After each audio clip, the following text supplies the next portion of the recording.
and welcome into this week's episode of the book club reading of Star Wars Aftermath Empire's End. If you are not familiar with the series, please go ahead and click here. It will take you back to our series where we go through the first book in this trilogy. This is the third book in the trilogy. If you would like to get caught up on this book's playlist, go ahead and click again. But with that, we're going to do our chapter by chapter reading of this book. Today we're discussing chapters 10 and 11, and let's go ahead and dive in.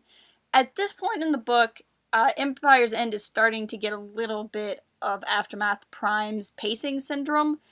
Basically, I'm seeing that some of these chapters are serving the purpose that previous chapters seem to have served.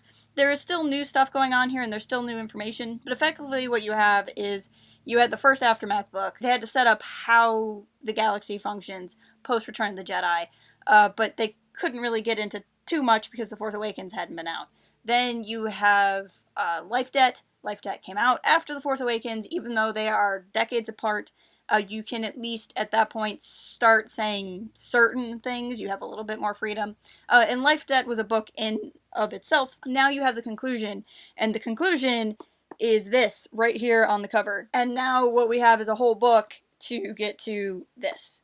So at this point, we are very much in kind of a calm before the storm. We're going to see some things happen at the end of these two chapters we're talking about today that will kind of launch some of the story going forward. But at this point in time, like, I really just remember the end of the book more than I remember anything else about how we get there.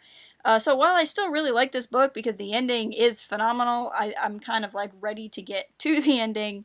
But I still really liked what we got, and we're hitting some important points here, so we can actually start talking about those. We're back to Sinjir thinking about Han. We're spending a lot of time thinking about Han. I've really gotten the point about Han at this point, but that's okay.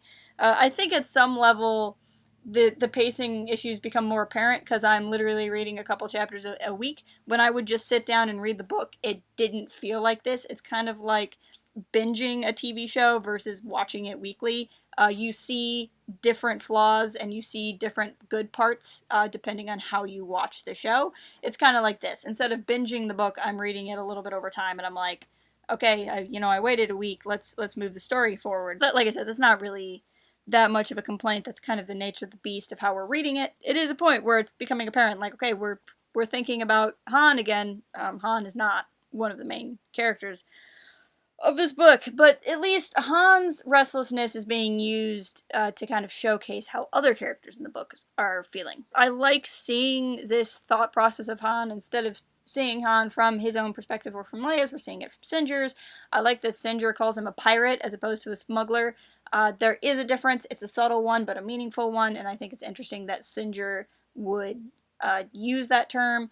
A lot of what we kind of had seen with Sinjir is, as much as he's left the Empire, not all of the Empire has left him. He still struggles with certain things, and I think him and how he sees Han is a reflection of that. But seeing him as a pirate versus just a guy that was moving contraband around. Once again, Han and Sinjir and Timon are up to plotting plots. Leia walks in on them and should be mad, but really she kind of has this moment of she can actually relax and breathe. She's starting to seemingly feel more comfortable around these guys, and really just taking the time as she has it. And so it was nice to see Leia be like this too, because we've seen her so high-strung throughout these books. To kind of see her chill and be aware of what's going on was really nice. She knows, like, as a politician, she should be telling them not to go do what they're gonna do. She does tell them not to do it, but she also doesn't stop them because she knows that ultimately this is what she would be doing. This is what she did do in the previous book. So she does the classic, like, I'm supposed to stop you, but I'm super preggers and I'm probably not gonna wake up early, so just don't leave early so I can stop you.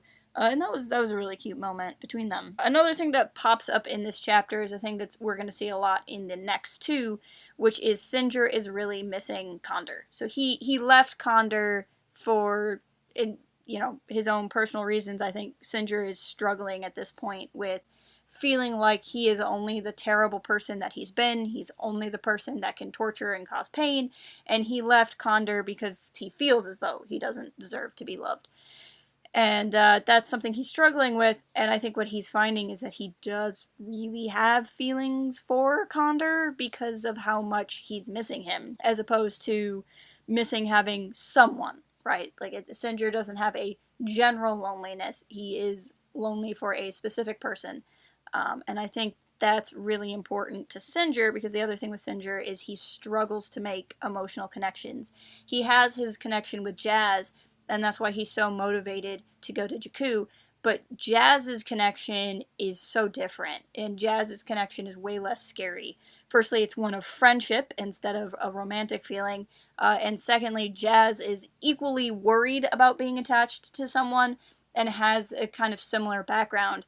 Jazz kind of is Sinjir's place to hide when he's feeling bad about himself, because he can compare himself to somebody else who knows his struggle, where what Sinjir sees in Condor is everything Sinjir thinks he's not. He sees Condor as this, and we'll see this later on, this kind of self-assured person, and also somebody without a past.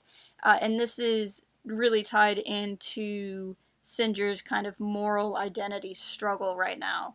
And I think that obviously he cares a lot about Jazz, and he would want to go get Jazz back anyway, but I think there's a lot going on here where Sinjir desperately needs some kind of connection, and Jazz is the non-scary connection, and that's why he's trying to run towards her and away from Condor. A couple interesting things happen here. One, Sinjir and Timon go to leave, and they are grounded, seemingly by Mon Mothma. They are met, they go to the Falcon.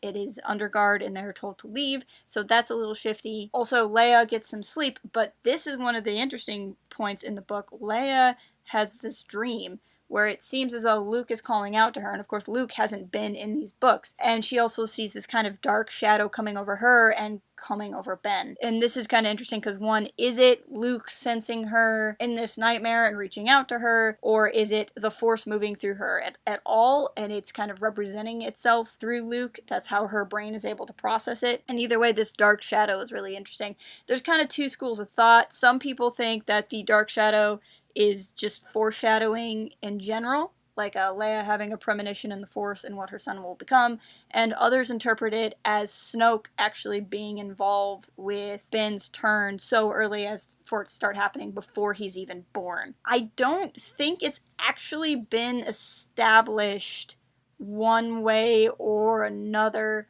I'm inclined to be on the side of it's already Snoke, because I think that's interesting.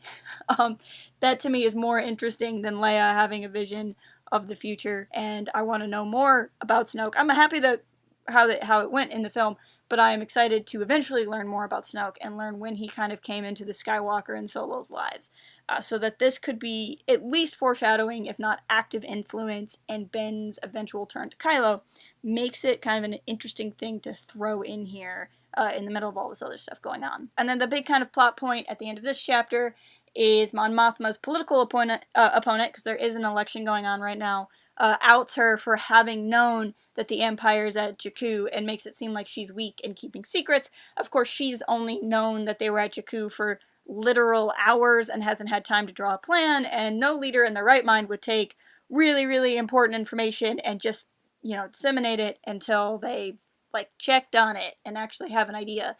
So this is a case of she's up against somebody who's really trying to make her feel weak, in my opinion, at the expense of the safety of the New Republic. And so it kind of sets up the issue there, but more so it sets up this idea of a mole, because her opponent shouldn't know that the Emperor is there. And that starts up the tension for Chapter 11. In Chapter 11, we learn that it was not Mon Mothma, after all, who grounded Sinjir and Timon, that it was actually guards that are already loyal to Mon Mothma's opponent, with the idea being that they think he's going to win, and so they're kind of already trying to curry favor with him. And of course they found out, the opponent would have found out about Timon and Sinjir through the same whatever this mole is. Of course we know what that is because it gets resolved in this chapter. It is not a mystery that lasts very long. The other kind of struggle that Sinjir is going through here, and it's tied into his emotional connection to Jazz, is he's calling out a hypocrisy that politicians will move mountains to go after and save people that they're close to, but not for anyone else. So, you have Leia and Han, who were so willing to want to help Chewie and help Kashyyyk because they're close to them, but don't seem to have the same concern for Nora and Jazz. And this is something that's frustrating Sinjir. Now, of course, Sinjir cares for Nora and Jazz and didn't necessarily care about Kashyyyk. He cared about Kashyyyk to the extent that he wanted to do something right for, his own identity crisis.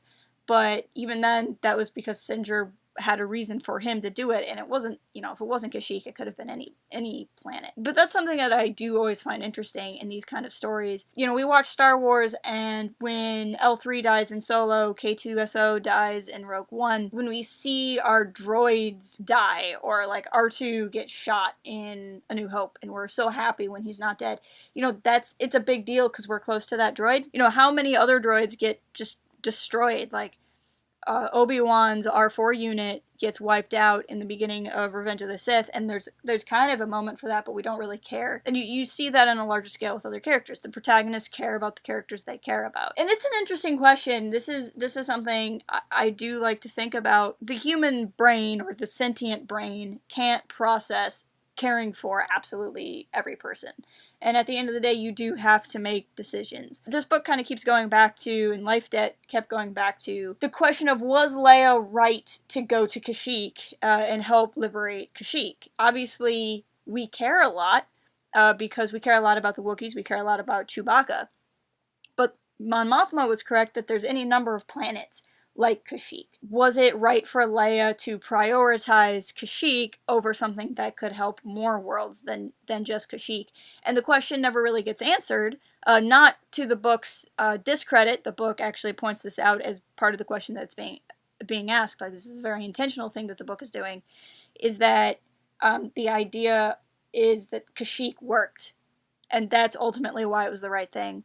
If Han and Leia had not liberated Kashyyyk and a bunch of people had died, it would have been the wrong thing politically. And so that's kind of an interesting question to look at. But I think it's important when you look at this discussion is to remember that this is true of absolutely everyone. It is not just our heroes who are like this. Sinjar's like this. Nora and Jazz are like this. Sloane is like this. Any person with any kind of connection is like this. It is a very, again, for lack of a better word, human trait. It also kind of ties into the question of Jedi and attachments. This very question is why the Jedi are supposed to be separated from their families. I mean, yes, it's to help them control their emotions and not have as many passions or attachments, but that's not just because of how you feel when you're with these people. It's how you feel when those people get taken or when these people struggle. It's how you feel when someone kills someone that you love. The Jedi want to avoid this potentially hypocritical question by ridding themselves of attachments, which of course is not as simple as it sounds, but it's kind of, Sinjar's question is kind of tied into a lot of questions in the prequel trilogy. It's just that the prequel trilogy, or at least the Jedi within the prequel trilogy, have assumed an answer to that question, and they've assumed an answer to that question that ultimately caused a lot of problems for them. But it is not a very un-Star Wars question to ask. Another thing that pops up in Chapter 11 is Mon Mothma is talking to a reporter for the HoloNet News Network. This reporter we've seen many times. In Aftermath Prime, she was in the 2nd and 6th Interlude. This is the reporter who had the Trandoshan lug as her cameraman, and then who we saw in Interlude 8 in Life Debt. I think it was Interlude 8. No, it's not Interlude 8. It's Interlude 7, where she and Lug fall under attack, and Lug is killed in the line of reporting. Now she has a new camera person. This is who that reporter is. So it's another case of somebody we first met in an interlude getting kind of pulled into the story at large. We're starting to see this kind of web of smaller stories impact the larger one. Again, this chapter serves to talk about Mon Mothma's constant worry about not wanting to be Palpatine. So Mon Mothma now has to give a speech. She's trying to convince the Senate to vote to attack Jakku, and she is aware that if she had maintained more of her powers as Chancellor, she could just order to attack Naboo. But she wanted to give that power back to the Senate, as opposed to the powers that Palpatine had. In this particular case, I don't think she's wrong. Yes, it's a slower process and it's more difficult, but this is something that is kind of a concern. You kind of want multiple hands on a trigger for something this important, or at least in my opinion. If you disagree with me, you disagree with me. That's perfectly fine. Where I disagree with Mon Mothma is just wiping out 90% of the military. before the war is done. That one I don't fully understand, but I can certainly understand her thought process here. I think Mon Mothma is about the last person in the world I'm concerned with being Palpatine, and she is somebody I would trust as a singular figure, simply because she is so worried about it, but I can certainly see it. But again, this kind of goes back to what I was saying at the beginning of the video. This is something we've heard many times at this point in time in the book. Of course, we'll get back to how this resolves here in a second. Now we're going to jump back over to the Aftermath crew, such as it is. As I said, Sinjir figures out that they're getting spied on. He enlists Condor's help. He goes to talk to Condor, actually, and it's the first time they've kind of spoken to each other since Sinjir left him. Sinjir's trying very hard and failing very hard at trying to seem uninterested. But eventually Condor does come to help. Timon also sees Wedge. Timon is saying how he hates the Snap nickname, which I'm assuming he's gonna go back on here soon. But he basically calls Wedge out for liking his mom and then not doing anything about it. And so it's showing how Timon is dealing, again, with people kind of picking and choosing when they fight. Wedge describes it as the rebels are in this really interesting place of what do you do when you can't be a rebel anymore? Right? Like, everybody here has come from a time where you rebel against authority, and now they are the authority, and they don't know how to act anymore. So Wedge is also dealing with that Kashyyyk decision, where he's glad he went, but he's also aware at some point he has to stop doing that, and at some point he has to start trusting the system that they fought hard to put in place. And so this question of when does a rebel stop being a rebel is a very interesting one for this story to explore. Condor eventually finds out who the mole is. The mole is the droid that has been following the Solo family around, and I'm sure we'll get more into that portion here soon, but this is kind of like a trust thing where it's not just a bug in the apartment, but this is somebody who would follow them wherever they would go, would be privy to so many conversations. So the droid mole is something that's going to kind of shake them. And the other thing that happens at the end is Mon Mothma is so sure that they're going to be going to war, and she talks about how war makes people feel more sure and self-confident. The New Republic's kind of wanting to go to war because they are struggling with how they feel right now since Chandrila was attacked.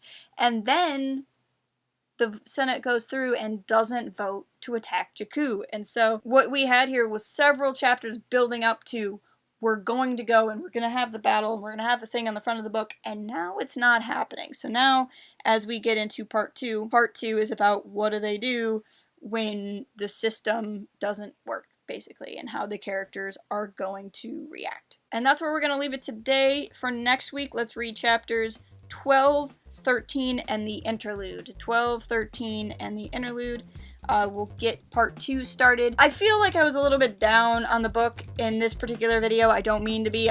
Empire's End is my favorite of the 3. I am just ready to get to the action, and again, like I said, I think the manner in which I'm reading the book is making it the pacing of the book a little bit more apparent, if that makes sense. But where this book goes is honestly some of my favorite stuff in Star Wars novels, so I'm excited to get there. Please let me know what you think of the story so far by leaving me a comment. If you're not already, follow us on all of the socials. I really enjoy getting to talk to you guys. And with that, I will talk to you guys next week.